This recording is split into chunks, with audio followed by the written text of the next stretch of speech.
kag sa numero 1 sa mga balita subong adlaw.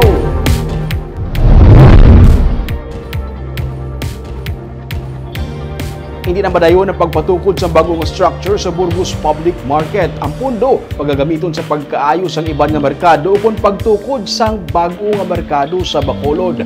Inangin pahayag ni Mayor Abdi Benitez kasunod sa pagpamalabag sa mga vendors sa amo nga proyekto.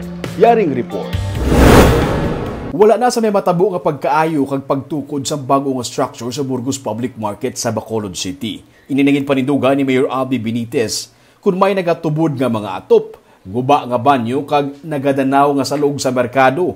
Mahulat na lang ang mga vendors kung saan uliwat makatalana sang pondo ang syudad para sa ilang nga merkado. Suno sa alkalde, kung nalipay ang mga vendors sa estado karon sa Burgos Market, hindi na siya magpasilabot pa. Kung nag-no na sila, tiyan mo na.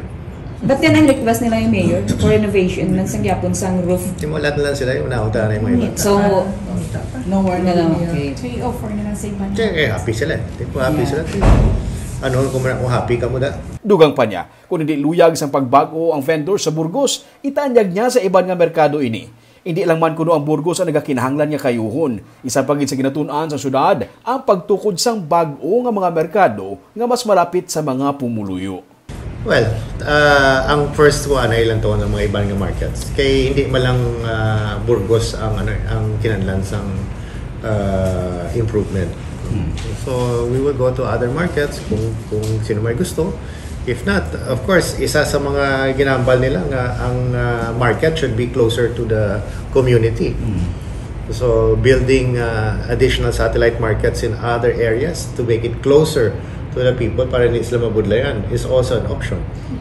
Pero ilaman ipausisa kung bala ang ini nga mga vendors nga yara karon sa Burgos Market, mga original gidman nga mga awardees sa mga pwesto. Sa Sabado, sa Botohay ginpatigayon, mayorya sa mga vendors hindi pabor sa pagkaayo sa merkado. Suno sa ila, minor renovations lang ang ilang aluyag. May nagapabor man sa proyekto nga nagasiling nga kadamo sang dapat kayuhon para mapabilin ang katinlo sa merkado.